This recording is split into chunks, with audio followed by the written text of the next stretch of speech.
Wow. Oh my God. Oh shit. Ooh. How close can we get? This little guy. Childhood is full of many memorable events. Your first day of school in the fall. Early morning tetherball matches that would leave the side of your hand bruised and bloody. But something that really drew my attention every year in elementary school was collecting can tabs. This was great for my compulsion to destroy everything my 10-year-old self could get his hands on. But kids weren't ripping the can tabs off of their Sprite minis like it was some Fallout style currency used to barter on the playground. No, this was for charity. And not just any charity. This was for the Ronald McDonald House. Probably the most iconic charity directed towards children ever conceived. It was by kids, for kids.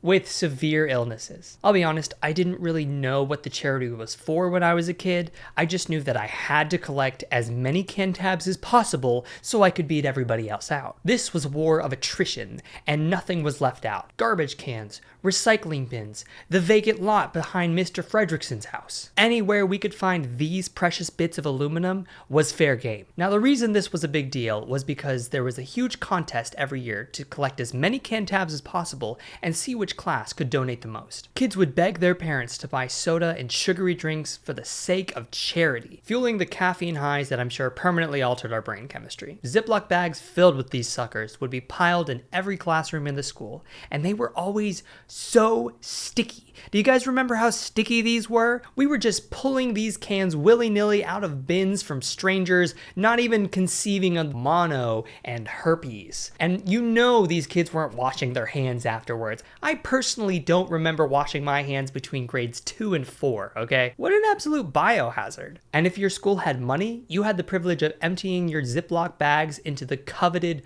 cardboard donation boxes shaped like the houses they would soon fund. Wow. Cardboard. Pizza parties were awarded to the class who collected the most by the end of the year. Alliances formed, rivalries brewed, so much at stake for this little piece of aluminum.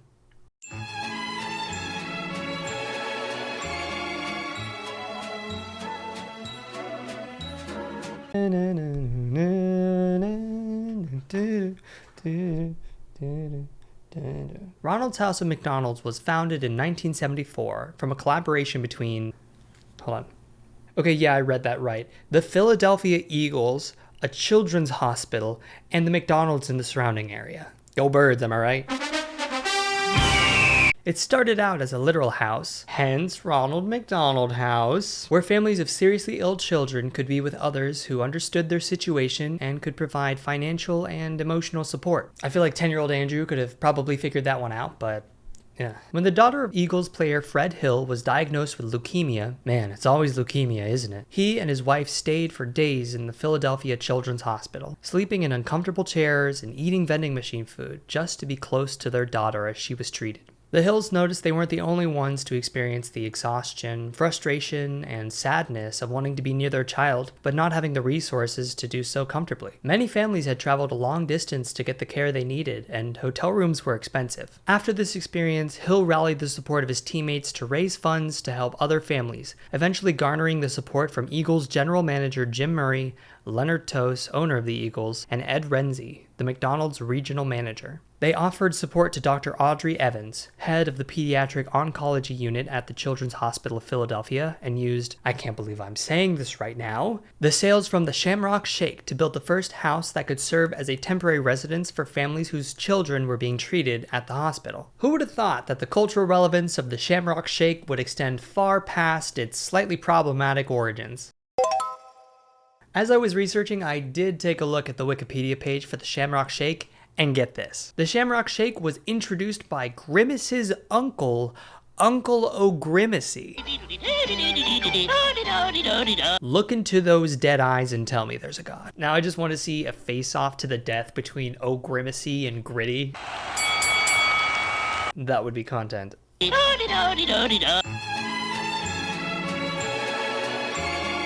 The Ronald McDonald House is split into 3 different types of aid. The main fund builds affordable homes for families to stay near hospitals they might have to travel to while their child undergoes treatment for their illness and assists with necessary travel costs. The second puts money towards family room programs that are built into hospitals for families to relax and decompress. The final type of aid is a mobile care program that travels to underserved communities to provide medical, dental, and healthcare resources. Think the Magic School Bus, but instead of the bus going inside of the nerd to look at what's going on, the nerd goes inside of the bus to get checked up.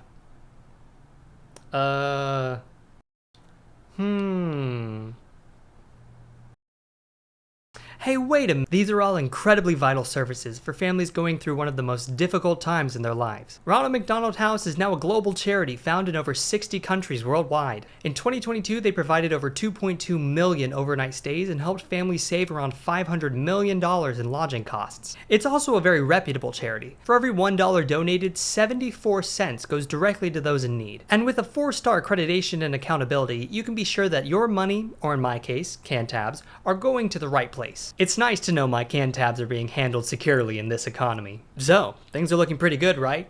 A reputable charity dedicated to a noble cause. One that you can trust will be accountable with your hard-earned can tabs. I'm sure you're all asking yourselves, Andrew, we put our childhood hearts and souls into this. So tell us, how much did we raise? Well, about that. Did you know good old Ronnie McDonald was still a pivotal part of Ronald McDonald House and the McDonald's Corporation as a whole up until 2016? When the killer clown epidemic happened? Good times. That was only like the 3rd craziest thing to happen that year.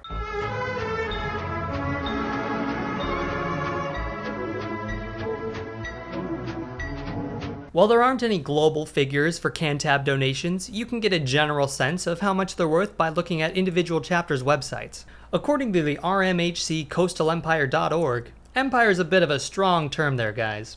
The charity makes about 40 to 50 cents per pound of can tabs? Pound? That's like over 1,100 can tabs. What's happening? What is happening? No. That just can't be. Okay, that just can't. What are you trying to tell me here? What's going on here? They've got to be worth more than that. Okay, they've got to be worth more than that. All right, but we collected bags of these, bins, truckloads of these. Okay, they're probably worth a lot altogether, right? Back to the website. It says here that last year the Coastal Empire received 13 million can tabs. See? There you go. The kids still yearn for the can tab mines. What'd I tell you? And that comes out to $11,524.82. Huh. Well, that's not as much as I thought. I'm gonna be honest. It would probably be infinitely better if we just donated spare change to the cause. And McDonald's agrees, because that's what they've been doing in their locations for years. You can just drop your change right into the box. And you don't even have to go to the rich school for those boxes anymore. They're in every McDonald's location. Matter of fact, McDonald's now asks you if you want to round up to the next dollar on your order. So this whole time, I've been living thinking I made this incredible difference in the world, and I probably donated, $3.50 to the cause. Way to crush childhood Andrew's dreams, okay? And I think Ronald McDonald House kind of already knows that because it's been mostly phased out by now. How could they do this? 3rd grade Andrew is staring out the window listening to Linkin Park with a solemn tear rolling down his cheek. Well, as it turns out, can tabs are an incredibly ineffective way to raise money for charity. And if you look at the regional websites, it says that they were initially designed to teach kids about philanthropy and recycling? That last part is important, but philanthropy?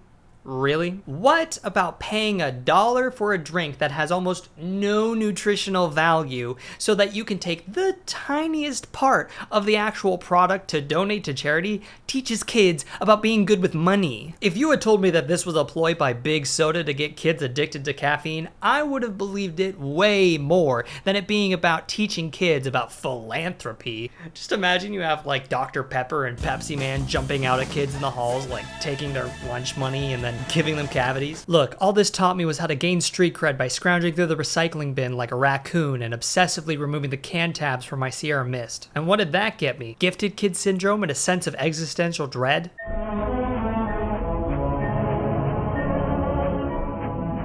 This is a great charity that does good for people in need. But if the best we can hope for after all of this effort that we put in is some pocket change, then we're going about this the wrong way. The focus should be on making sure that families have affordable health care for their children. It shouldn't be prohibitively expensive for children to get the care that they need, especially in the United States. Clearly, that's a systematic issue that needs to be solved on a federal level. And don't think I'm letting McDonald's off the hook on this either. To be fair, they donate $20 million every year to the charity, and they also facilitate volunteer hours for their employees. But that's only a small fraction of the $182 million raised just last year. And it's practically nothing compared to the $6.2 billion that McDonald's earned in net profits last year. What's most frustrating about looking at this charity again as an adult is seeing just how much the focus was on consuming rather than actually donating. The focus wasn't on the actual families and children who would be impacted. Children like me who were growing up and going through much harder times than I was. It was about either buying as many drinks as you could to donate can tabs or going to extreme lengths to dig through trash and recycling, not actually taking the whole can out of the trash, just looking for the very smallest part of what I was looking for and then ignoring the rest of it. You know, one of these cans is worth 10 or 15 cents on its own versus a can tab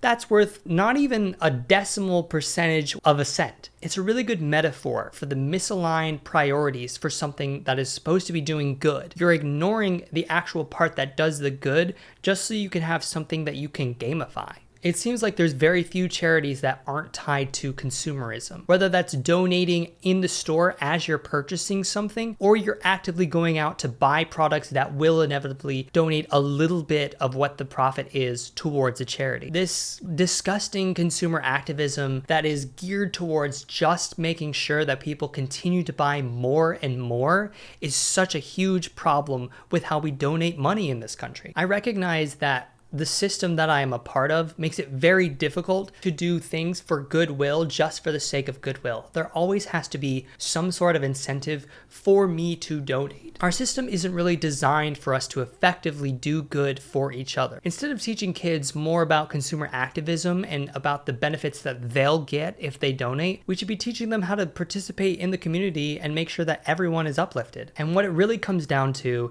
is that the consumer shouldn't be the one that has to pay for these extreme medical costs. Goodwill alone just isn't effective at solving issues like making sure families can afford the obscene healthcare costs for treating their very seriously ill children. But unfortunately, it's all too common to see people asking for help through crowdfunding websites like Indiegogo and GoFundMe. Any money that can go towards helping families in need is money well spent. We shouldn't be educating kids about the imaginary benefits of consumer activism, where they get to benefit as well. Also, universal healthcare.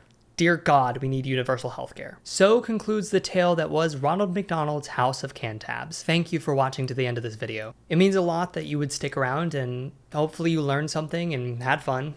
Hopefully, except that bit at the end there. There's a lot more on the way, so get subscribed and hit that notification bell as well. I'll see you in the next one. No, I'm just kidding. I'm not gonna fucking, that's stupid, right? Come on, really? Me? No.